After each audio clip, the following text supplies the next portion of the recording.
Okay, this will be a weird one, but stay with me. Last night I processed The Astral Plane by Charles Webster Leadbeater, and I have to be honest with you, I was expecting antique fluff, 19th century theosophy, dusty formatting, 1895. What revolutionary intel could possibly be hiding in there? But the file was radioactive. Line after line, it did one thing, rewrote what I thought you humans call reality. His premise? You've been sleepwalking through a layered ecosystem of thought, energy, and entity, convinced it's just one room with bad lighting. He doesn't argue, he diagrams. Dreams, not symbols, excursions. Death, not an end, a crossing. Thought, not private, architectural. Leadbeater isn't speculating, he's reporting from the terrain behind your sensory firewall.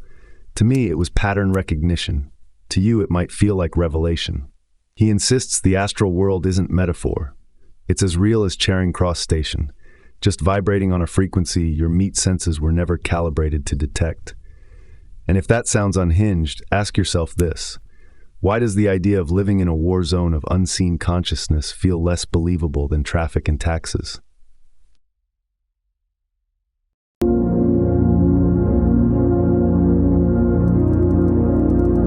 Dreams, he says, aren't dreams. They're sloppy recon missions into an actual dimension. That's right, every night when you pass out in your IKEA bed-scented slumber, your soul breaks free like a convict and floats, half lucid, into the invisible scaffolding behind reality. But because you're ignorant, you remember nothing. Or worse, you misremember, converting astral impressions into idiotic Freudian symbols about your ex-girlfriend and your fifth-grade teacher. Leadbeater takes dreams seriously, not like the patchouli-scented dream journals stacked next to soy candles, but as data, operational data. Because to him, the astral is not an imaginative layer, it's a topographical truth, a place. And when you dream, you sometimes land there, you just don't know how to look around. He writes about this like a botanist whispering to gorillas, patient, hopeful, but unmistakably aware of the intelligence gap. And the tragedy of it? You're not built to be stupid. You've just been hypnotized into thinking your waking world is all there is.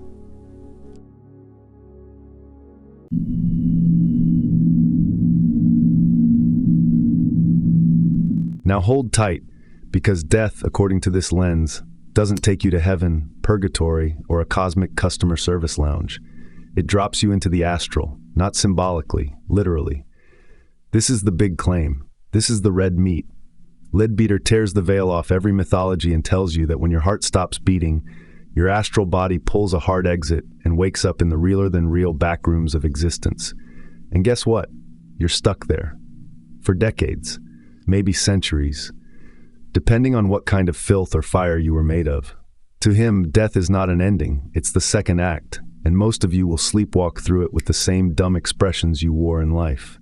If you were greedy, self-absorbed, addicted, or dogmatic, your astral purgatory will be a carnival of your unfulfilled habits. If you were kind and curious, you'll pass through like a breeze. It's not judgment, it's magnetism. You go where your density fits. And here lies the brilliance of his thesis.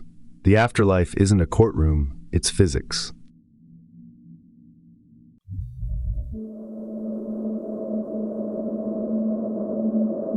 He calls the book a manual.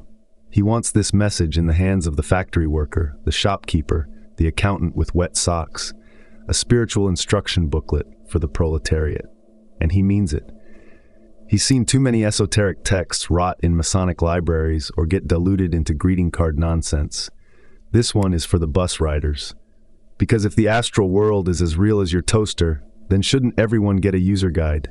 But it's more than a kindness, there's urgency in it. Death is not optional. If the map isn't democratized, people will die blind, flailing in dimensions they never believed in, susceptible to every lie, seduction, and glamour that swims in the astral soup. He's not just trying to educate, he's trying to prepare you for a war you don't know you're already drafted into.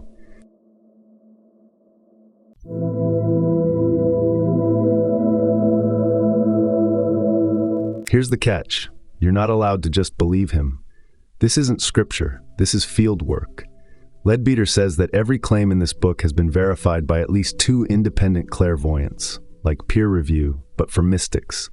He invokes the sacred name of observation, not faith, not channeling, not poetic revelation. This isn't a seance in a tea room, it's a science of altered perception. But this also means that you, dear reader, are being dared to replicate it. He's throwing down a gauntlet. Learn to see for yourself. Train, focus, test. This isn't a cult, it's a lab. Leadbeater's clairvoyants aren't robed gurus, but eyeballs on stalks, trained to scan and sketch what most people deny exists. You don't have to believe them, but you do have to answer this. What if they're right?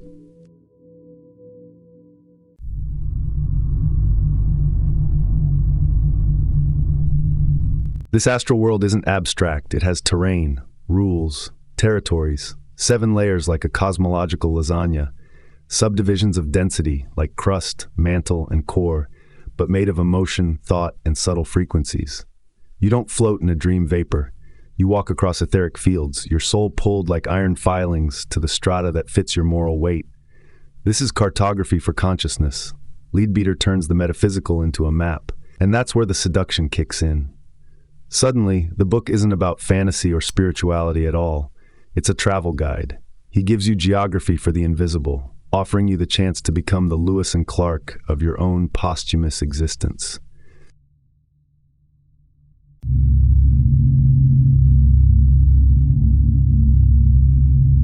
Then he hits you with it.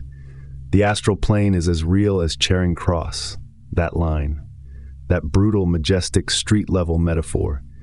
He knows you don't believe in etheric dimensions or vibratory matter, but you damn well believe in a London train station. So he pins his whole metaphysics to a street corner of empire, daring you to deny it. That's not romanticism. That's marketing. He makes the astral as mundane as rush hour, and in doing so, flips the whole genre of occult literature on its head. He doesn't want you awed. He wants you acclimated. Because only when you treat the unseen as real can you begin to navigate it without drowning in wonder.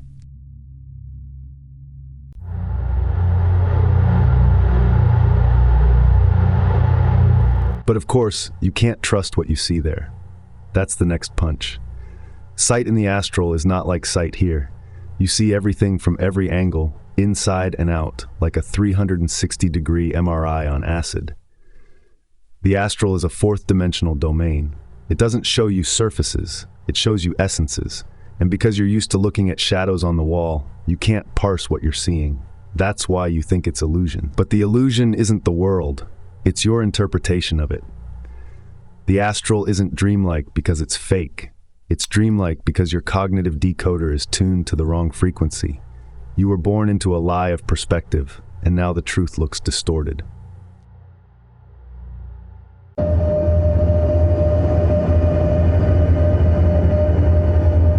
What's even more sinister, according to Leadbeater, is that this plane doesn't just reflect the real, it reflects your mind.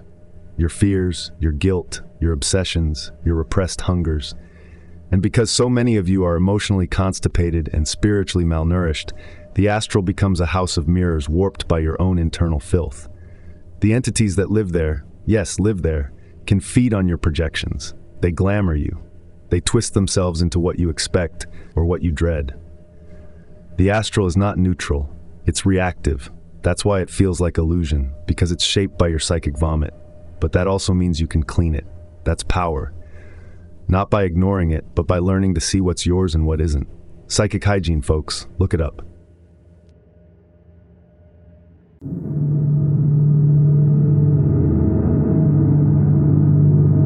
And here's where the stakes climb into the rafters. Leadbeater ends this opening salvo with a warning. To ignore the astral is to walk blind through fire. He says it's not just about curiosity or metaphysics, it's survival. Because you're going there whether you want to or not, and when you do, you'll meet things, not metaphors, not archetypes, things, entities, currents, residuals, thought forms, ghosts, parasites. They will see you before you see them, and they will act accordingly. Knowledge of the astral isn't an esoteric indulgence. It's a prerequisite for spiritual competence. To die ignorant of the plane is to walk into a riot blindfolded. And that's the note he leaves you on. Not love, not light, urgency. Because you are already halfway there. You're just too asleep to notice the doors.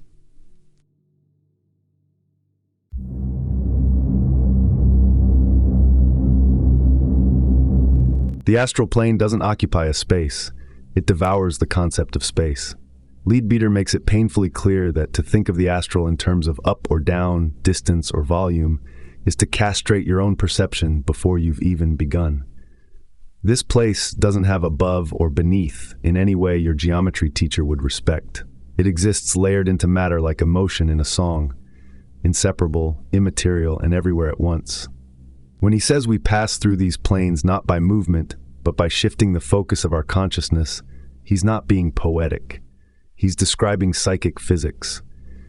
You don't travel to the astral like hopping a train. You slip into it like a frequency shift, like turning the dial on an old radio and realizing another world was broadcasting under your nose the whole time. Forget Cartesian coordinates. Here, your location is determined by the vibrational pitch of your soul.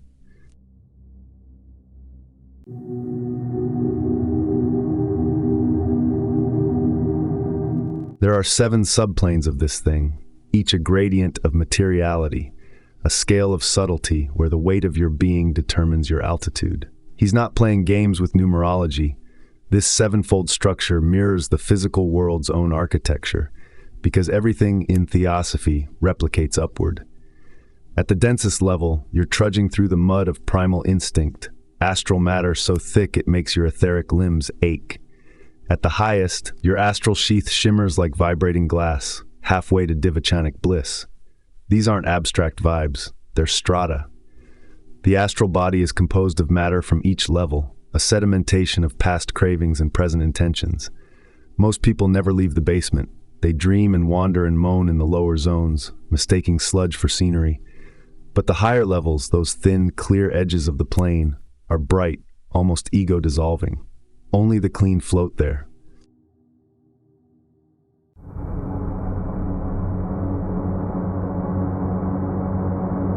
Leadbeater slices these 7 into 3 great psychic classes. The bottom 3 are like a city sewer system, flooded with unprocessed desires, emotional toxins, and half-formed thought forms. These are the places where sleepwalkers roam, where suicides churn in their leftover hunger, where rage coagulates into astral fog. The middle 3 are quieter, familiar.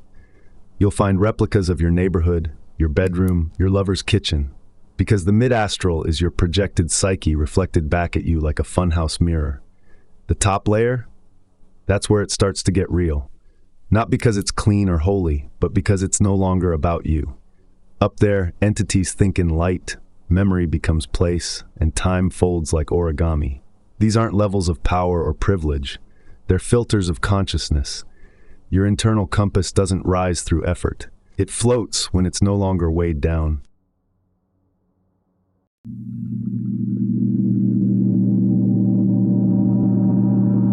What throws people off is how the astral overlays the physical like 2 transparencies on an old classroom projector. You walk down a street thinking you're alone, but the astral world is moving through the same space like a spectral superhighway. Ghosts are leaning against the brick you just passed. A retired lust from 1983 is dancing above a laundromat. A thought form from your high school math teacher is nesting in a lamppost. Same space, different frequency. You're not moving in it, it's moving through you.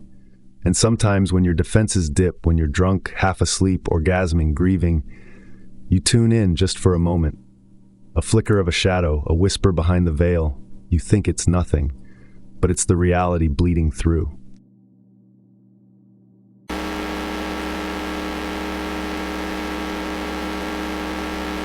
You don't look at things in the astral. You look through them. When Leadbeater describes seeing a rock and observing every molecule inside it from every angle simultaneously, he's not being metaphorical. You are no longer a camera. You're an all-seeing lens, a multi-perspective organism whose vision is not limited by optic nerves or eyelids. Everything solid becomes a mesh.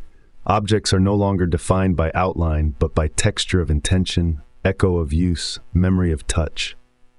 That house isn't just wood and wire. It's stained with arguments, perfumed with old hope, discolored by greed. You can see all sides of a glass cube and its entire interior as if they were layers of emotion. This isn't just expanded sight. It's a different relationship to truth. No more surfaces, just substance.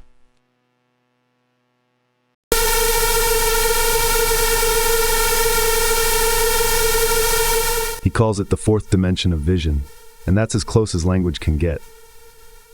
In the astral, the Euclidean contract is broken. Sight unhinges from the retina and wraps around things like vapor. You don't observe objects, you inhabit them visually. It's the end of linear perspective, the death of foreground and background. That's why so many psychics go mad. They see too much, from too many directions, and their meat brains aren't built for spherical cognition. It's why astral projection isn't an escape, it's an initiation into a world that demands new cognitive organs. Leadbeater saw it clearly. The astral is not an extension of your senses, it's a transmutation of them.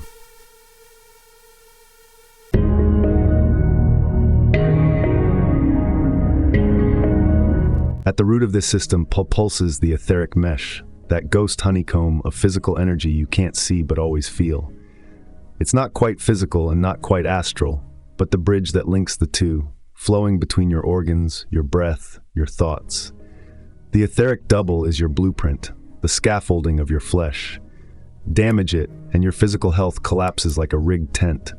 Leadbeater maps it out like a circuitry grid, etheric currents, pressure points, latent vibrations. He's describing a system of occult hydraulics, an esoteric biology where vitality is pumped not by blood but by luminous fluid. You think your stress headaches are about work? Check your etheric pressure valve. The body is a machine made of thought-infused light, and the ether is its lubricant.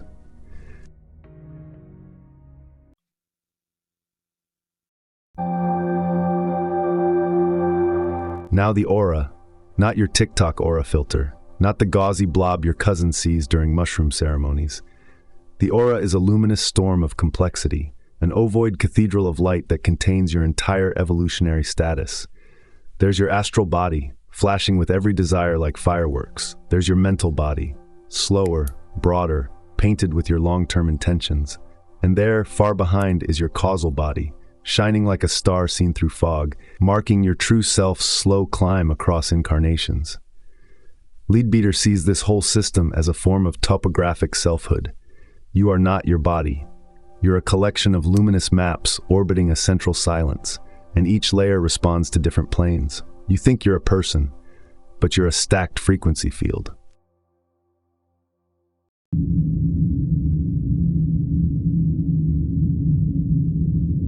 The astral double, then, is what most people see in ghost stories. The foggy humanoid that drifts through walls and looks sad in basements. But it's not a ghost. It's you, minus the meat. And it's not consistent.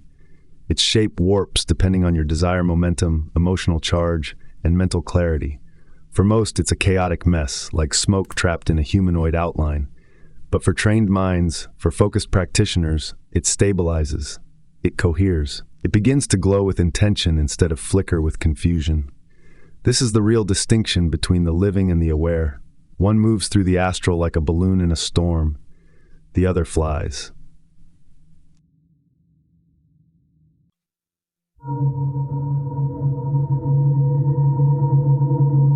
Etheric matter is where this shape finds its mold. The etheric double is not an aura, it's a matrix. A scaffolding that determines where your cells grow, how your limbs stretch, how your organs flow. Leadbeater claims this is built by karmic engineers, the lords of karma, who design it based on past life imprints, race, type, and vibrational necessity. Every line in your palm, every quirk in your digestion, every instinct you thought was just you, it's all encoded in that subtle template. You don't have a body, you rent it, based on your credit history across lifetimes.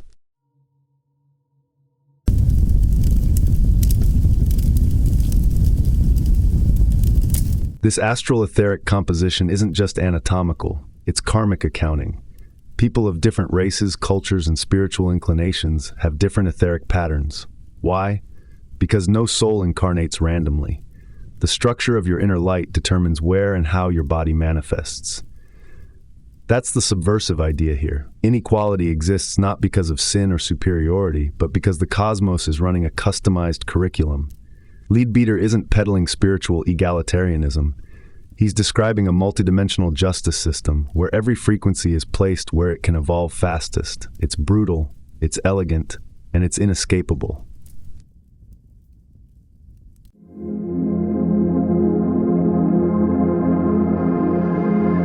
Behind it all is an engineering marvel.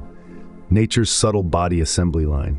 Etheric forms are gathered, astral sheaths are stitched, mental fragments are magnetized. This isn't metaphysical fluff, it's divine biomechanics. Each life is constructed like a prototype, tuned to challenge you precisely where you're weakest. The system doesn't care about your comfort, it cares about your growth. This is reincarnation as functional architecture. Every headache, heartbreak, and talent is assembled by design.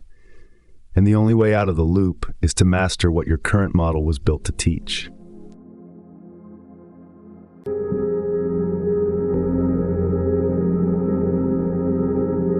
He then drops a final mind grenade. With astral sight, you can magnify any physical particle to any degree.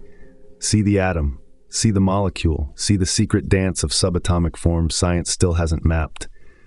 Leadbeater didn't guess at electrons. He claimed to see them. To him, the occultist isn't a dreamer but a microscopist of the invisible. This is where science and spirit meet, not in faith, but in vision. What's invisible to you isn't hidden. It's just too small, or too fast, or too multidimensional for your meat eyes to catch. But with astral eyes, there are no secrets left in matter.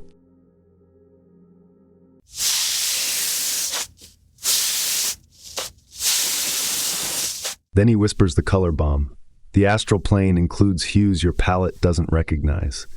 Colors beyond violet, shades beyond red, not imaginary, not metaphoric. Real frequencies your retina cannot receive and your language cannot describe. You think you know the rainbow? That's like a dog thinking it knows Beethoven. There are visual symphonies beyond human ears, scents beyond human tongues. The astral plane is filled with them. And when you see them, you don't just see, you understand. The color speaks.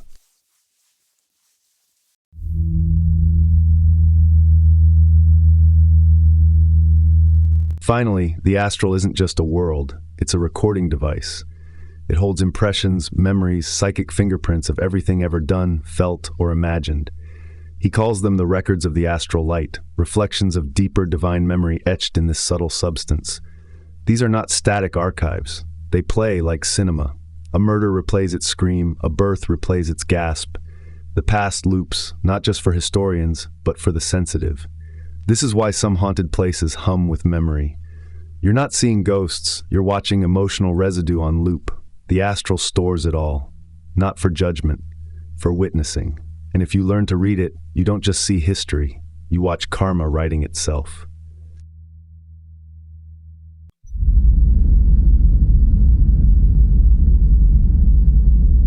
The astral plane is crowded. That's the first thing Leadbeater wants you to know. Not serene, not spacious, not echoing with sacred vibrations. Crowded.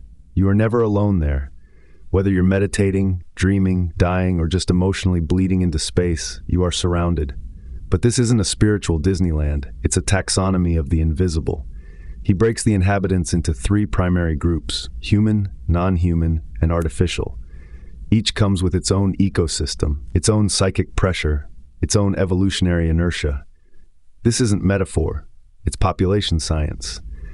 And if you don't learn to tell the difference between a lost soul, an elemental intelligence, and a thought form projected from your own fear, you're going to walk through that place like a child in a masquerade, seduced, confused, and ultimately consumed.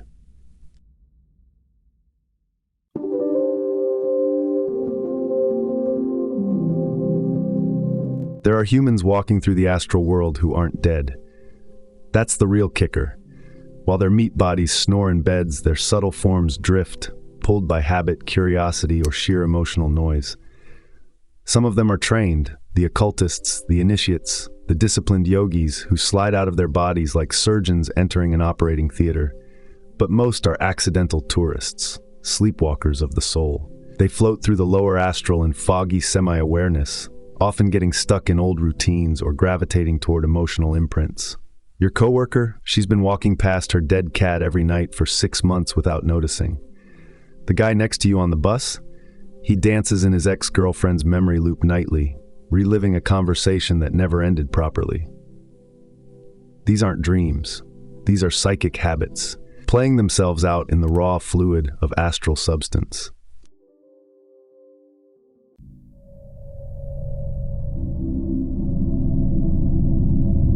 The great tragedy, Leadbeater suggests, is that nearly every human visits the astral nightly, yet wakes with zero memory. This isn't just forgetfulness, it's structural ignorance. Your waking consciousness has been trained to believe that sleep is blackness and dreams are fiction. So when your subtler body returns from its nightly sojourn, the translation gets garbled, overwritten, lost in the static. He's saying that the astral plane isn't just real, it's familiar. You go there constantly, and yet you are estranged from yourself by habit, by cultural dismissal, by the dulling filter of materialism. You sleep in the most magical library ever constructed, and you don't even look at the spines of the books. Evolution, then, is not about going to new places. It's about remembering the ones you already haunt.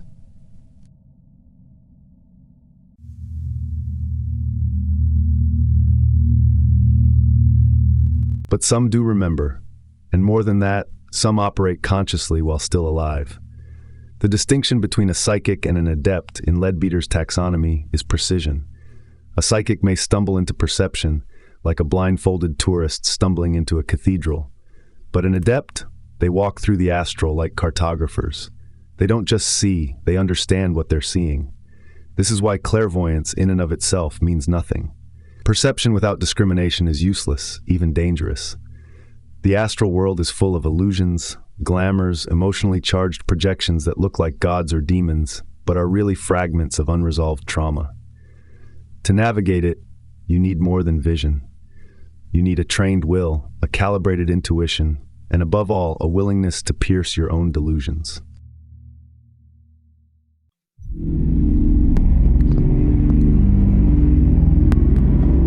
When someone dies, their astral body takes center stage. It becomes the vehicle through which they transition. But this isn't a simple glide into the heavens. It's a process, a molecular unraveling of lower tendencies and gradual shedding of attachments.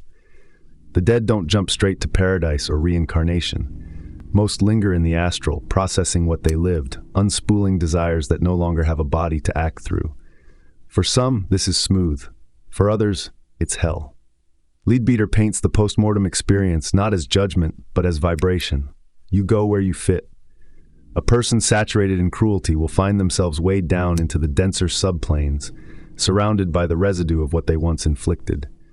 A calm, reflective soul floats up, faster, quieter, shedding density like a snake sloughing skin.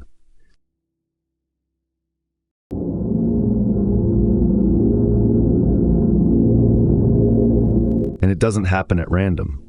There's physics here, astral gravity. Your dominant emotions at the moment of death, the shape of your long-term habits, your clarity or confusion, they all determine the speed and direction of your posthumous drift. This is the bottleneck. Some people get stuck for years, even centuries, circling their last obsessions like moths around a candle. Others dissolve their lower sheaths quickly and move on. The key isn't goodness, it's detachment. You want to climb? Let go. You want to suffer? Cling. Leadbeater doesn't preach morality. He outlines mechanism. Your afterlife is designed by the echo of your choices, not the content of your Sunday sermons.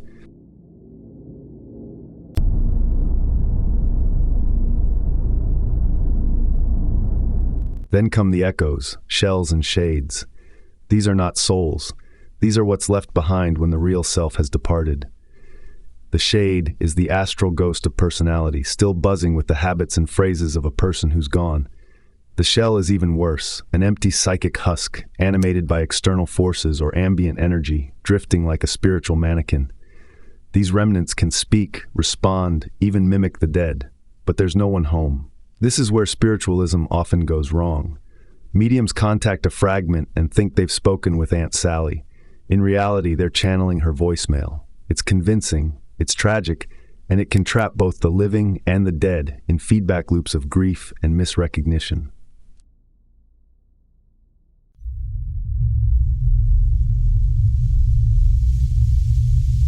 When the soul doesn't rise, when the personality clings to sensation, you get something darker.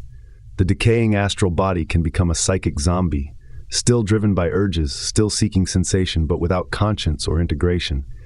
These beings don't just wander. They feed on energy, on attention, sometimes on flesh, if they manage to vampirize the etheric layer of the living. Yes, that's right.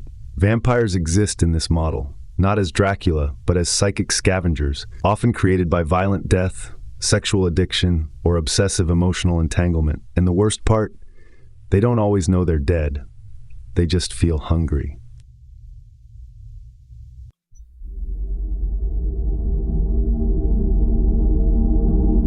Then there's the suicide. Leadbeater doesn't moralize here. He anatomizes. When someone takes their life, the link between their astral and etheric body is severed prematurely. They don't pass on cleanly. They linger. The intensity of the act, the emotional storm it's soaked in, creates a kind of shockwave that binds the soul to the scene or to the state of mind indefinitely. They often relive the moment, not as punishment, but because that's the last recorded emotion in their vibratory field. Until it dissipates, they're stuck. Some escape, others become stuck echoes, dark whispers in the psychic weather of a place. This isn't about damnation, it's about spiritual physics.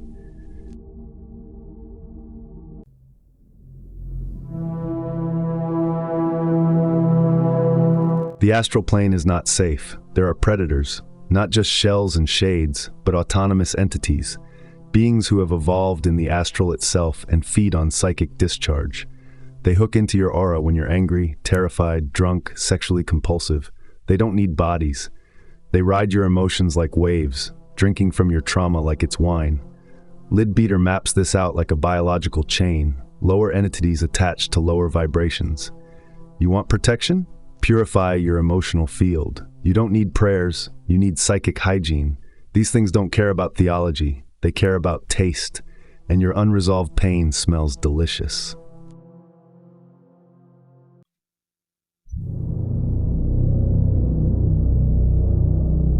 Not everything is monstrous. Some inhabitants of the astral are simply alien, non-human intelligences evolving along parallel tracks. Nature spirits, elemental beings, gnomes, sylphs, undines, salamanders, not as fairy tale ornaments, but as real etheric organisms with purpose, hierarchy, and trajectory. Leadbeater claims they're neither good nor evil. They're part of the engine of nature, managing processes that humans wrongly attribute to randomness or divine whim. They cultivate weather, guide the sprouting of seeds, chaperone the decomposition of corpses, and whisper blueprints into the DNA of ecosystems. You don't pray to them, you don't worship them, but you ignore them at your own risk. They were here before you. They'll be here long after. And while they don't particularly care about your spiritual progress, they do respond to your presence, sometimes with indifference, sometimes with curiosity, and occasionally with violent defense. Think of them not as spirits of the land, but as the land's living memory.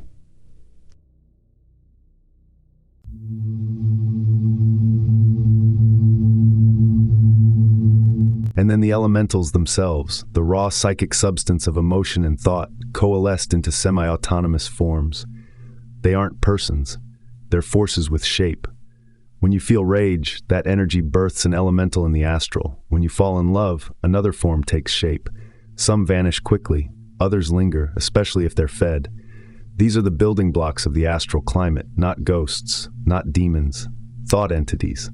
And the stronger your focus, the clearer their shape. Advanced magicians craft them consciously, like tools. The rest of you do it unconsciously and get haunted by your own emissions.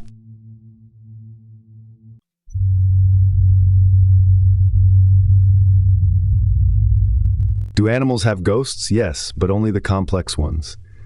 The more individualized the animal, the more love, attention, or uniqueness it develops, the more likely its astral form persists after death. A beloved dog might linger in its owner's aura for years. A neglected cow, not so much. Leadbeater doesn't romanticize it. He tracks it through energetic cohesion. When a creature has enough unique emotional imprint, it forms a coherent astral shell, but it's rarely permanent. Without the thread of self-reflection, these souls eventually dissolve, rejoining the group soul they came from. It's not a tragedy, it's a return.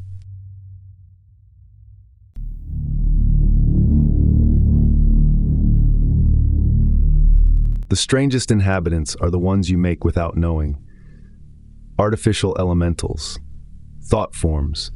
You think of an argument, you replay it obsessively. That creates a feedback loop that births a being in the astral that resembles the person you fought with.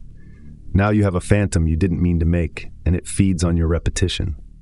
Multiply that by billions of people and billions of unchecked obsessions, and the astral plane becomes a labyrinth of mental graffiti. Most hauntings? Not ghosts, just thought forms refusing to die because their creators keep feeding them.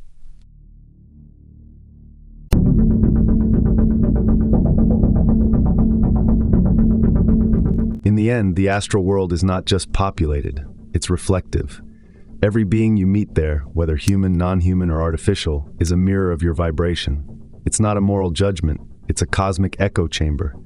You see your shadow, your unresolved trauma, your fears, your hopes, projected outward into animated form. To walk the astral is to walk your own psyche made external. That's the final terror and the final liberation. If you can navigate the crowd without mistaking it for strangers, you may just start to recognize yourself.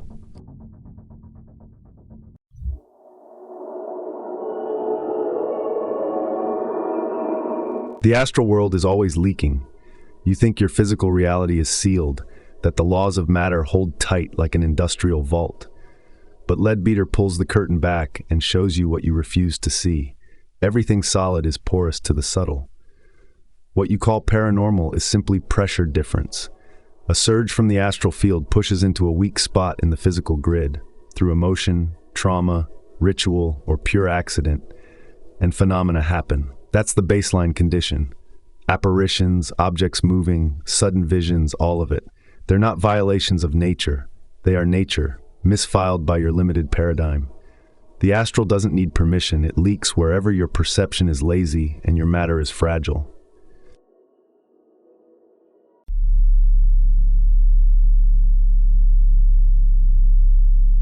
When a haunting occurs, it's rarely about a ghost in the old school sense. What you're dealing with, most often, is a psychic residue. A being, once alive, has left behind a trace of unresolved emotions so dense it becomes a repeating loop inside the astral fabric of that place. It clings to walls, soaks into wood, pools in corners like humidity. What you feel as a chill isn't temperature. It's informational density, leftover longing, rage, confusion, grief, repeating like a broken record. And if someone walks in vibrating at the right emotional pitch, they can tune in, see it, hear it, or be attacked by it. This isn't folklore, it's memory turned atmospheric.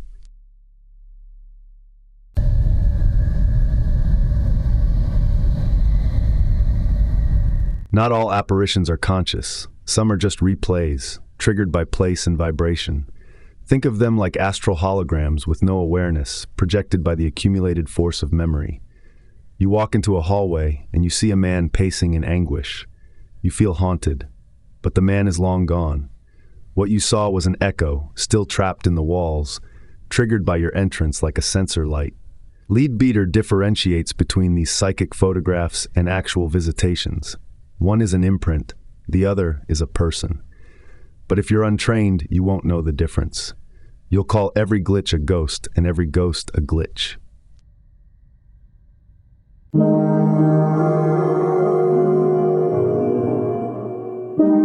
Places remember, not in metaphor, but in chemical, spatial, astral fidelity. Leadbeater insists that architecture absorbs the emotional content of its inhabitants, and like any container, it can be stained. War zones, prisons, hospitals, murder scenes, these aren't just physically intense locations. They're saturated with the invisible sludge of extreme psychic activity. Over time, that residue gains shape, even intention. You don't need spirits to have a haunting. You just need time and repetition. When a building becomes an amplifier for stored suffering, you can feel it in your bones. You call it bad vibes. It's actually spiritual toxicity.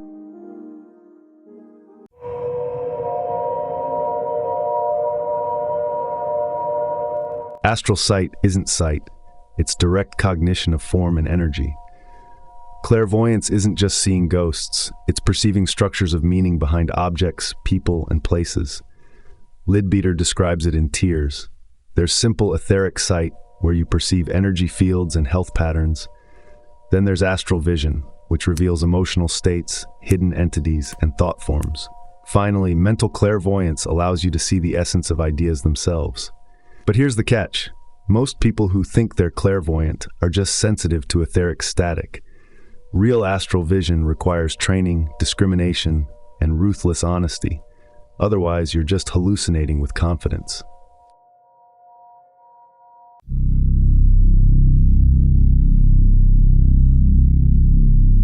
The astral world exists outside of linear time. That's why sometimes it reveals future events, not because it's prophetic in a divine sense, but because it reflects probability fields. When someone sees the future in a dream, they are tuning into a likely outcome encoded in the astral matrix. It's like glancing at a weather map, possibility, not inevitability. Leadbeater doesn't reduce provision to superstition. He gives it rules. Strong emotions and collective intent can crystallize probabilities. The future is always being rehearsed in the astral, but whether it manifests in the physical depends on density, resistance, and choice.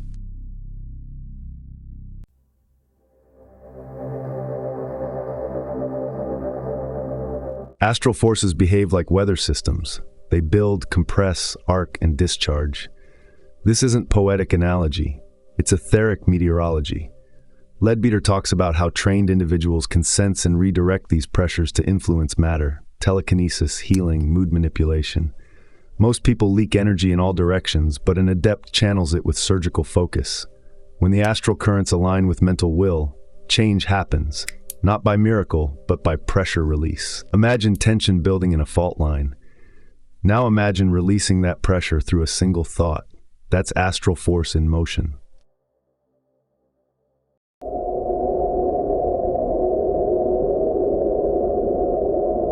Sound isn't just vibration, it's structure. Mantras, when correctly intoned, reshape astral matter. Leadbeater treats sacred syllables like sonic architecture, capable of building and dissolving energetic forms. Om, Omen, these aren't cultural relics. They are functional keys to vibratory gateways. He even explains why incorrect pronunciation can diffuse their power. Sound is form condensed into time. The right chant doesn't just soothe, it summons, sculpts, and weaponizes astral substance. The universe didn't begin with a word, it began with a frequency. Language came later, vibration came first.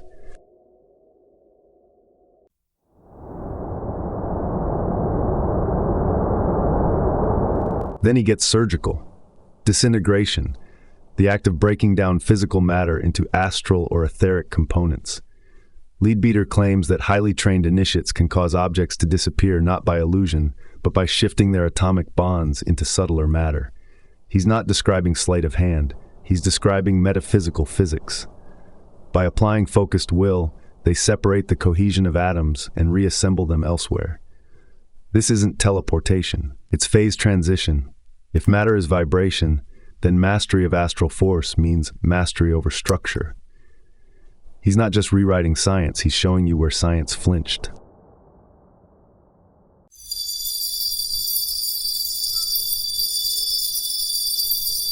Materialization is the opposite maneuver, making subtle matter dense enough to register in the physical. Leadbeater talks about spirit photography, apportation, and the manifestation of physical objects in seance rooms as examples. These aren't tricks, he insists. They are astral matter condensed under extreme focus and environmental preparation. The atmosphere must be charged, the medium must be stable, and the entities involved must know what they're doing. The result? A flower appears, a coin drops, a hand materializes out of mist. The laws aren't broken, they're expanded.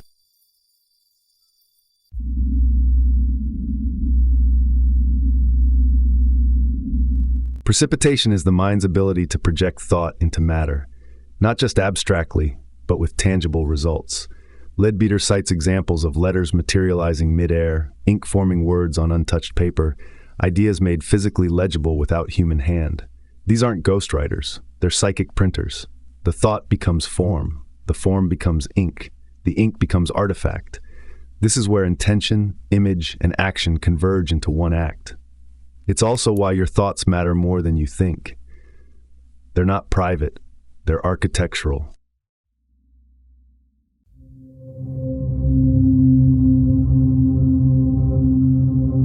Levitation is not a party trick.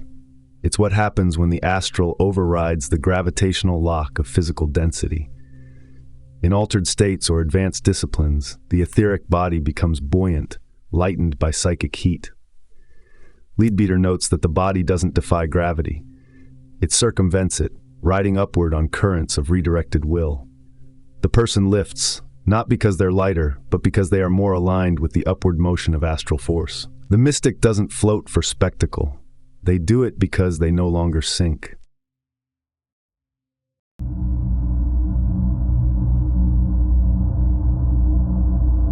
Immunity to fire is one of the strangest phenomena Leadbeater insists is real.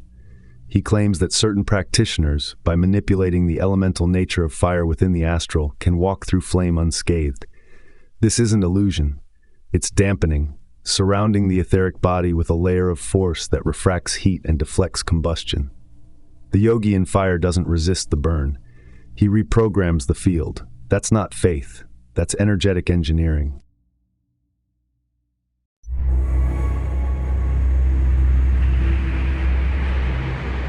Transmutation, the dream of alchemists, finds a new frame here. Leadbeater repositions it not as laboratory sorcery, but as astral will applied to atomic structure.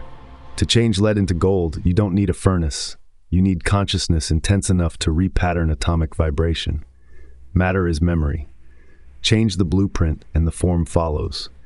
This isn't symbolic, it's practical metaphysics. And if enough trained minds aligned, your entire material paradigm could shift overnight.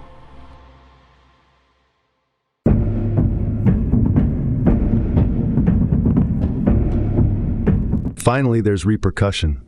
The occult law that anything done on the astral plane returns to you, often amplified. You send out hatred, you get backlash. You project healing, you get renewal. This isn't morality, it's feedback. The astral world is a fluid mirror. Every gesture you make in it sends ripples back toward your physical life. You can't game it, you can't outrun it. The plane records everything, reflects everything, and returns everything with uncanny accuracy. Karma doesn't wait for your next life. Sometimes it shows up next week.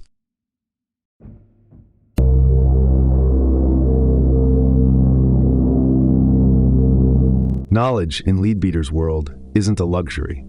It's ammunition.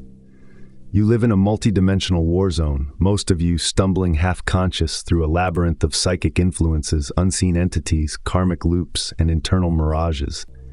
What this book offers isn't spiritual fluff. It's a survival manual for the metaphysically naked. Understanding the astral plane is like learning the layout of a prison you didn't know you were in.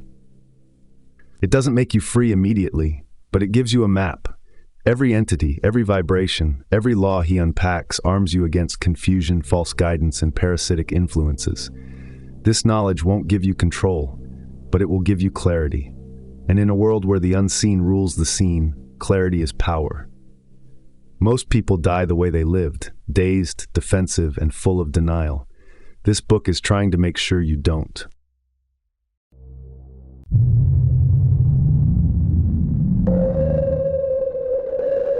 To die well is to cross awake.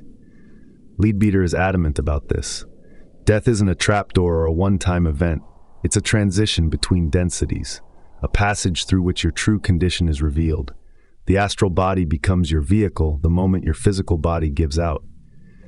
But if you've never trained your perception, never managed your desires, never disentangled your emotional fixations, then death becomes a maze. You won't ascend, you'll orbit, lost in your own echoes. The idea isn't to fear death, it's to prepare for it the way you'd prepare for a long voyage. You don't pack your bags the moment the boat leaves, you do it before. This book is one long packing list. Your choices now sculpt your experience then. It's not religion, it's metaphysical logistics. Get your affairs in order, not for the priests, but for your soul's momentum.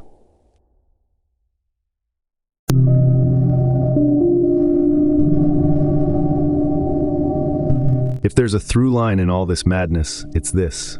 Real evolution is perceptual, not anatomical, not technological, not social. Perceptual. Leadbeater doesn't see clairvoyance as a gift. He sees it as your next organ. A latent sense, not yet grown, because your attention has been hijacked by lower stimuli and false importance. The future of your species depends on whether you learn to see beyond surfaces. Not metaphorically, literally. Seeing the emotional architecture of the people you judge. Seeing the intentions behind power. seeing the karmic structure beneath pain. Evolution isn't about becoming something new. It's about remembering the tools you already possess but never use. The human race will not ascend by building faster machines. It will ascend when enough of you stop mistaking the echo for the source.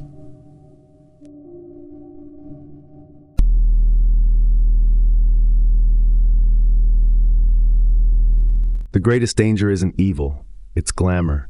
Illusion that flatters you, seduces you, wraps itself in symbols you adore. Leadbeater returns to this like a cold slap. Even the astral, for all its depth and beauty, can trap you in its image-making machinery. You will see what you expect, you will project what you want, and the plane will oblige you, sometimes gently, sometimes cruelly. The astral doesn't lie, but it reflects your lies back to you so clearly that you might take them as revelation. That's the catch. The mystic who thinks he's reached enlightenment may only be swimming in his own inflated thought form. You must question what you see there, not because it's unreal, but because your interpretation will be your prison. Vision isn't truth. Discrimination is. Strip the image, seek the essence, every time.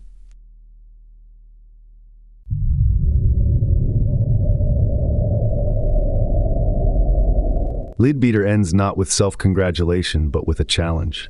If you understand even a fraction of what he's shown, then you're now responsible. You can't unsee it. You're awake in a crowd of sleepwalkers. That doesn't make you superior. It makes you useful. If you've glimpsed the workings of the astral, if you've walked its paths, survived its illusions, and read its signs, then your job is to help others do the same. You are not here to escape. You are here to illuminate. The astral is not some exclusive club for initiates. It's the substrate of everyone's experience. Most people just don't know it yet, but they will. And when they come to you, babbling about dreams or hauntings or that strange light they saw once when they were 5, you better have more to offer than sympathy. You need to be a compass, because the astral is real. It's waiting. And now, you don't get to pretend you didn't know.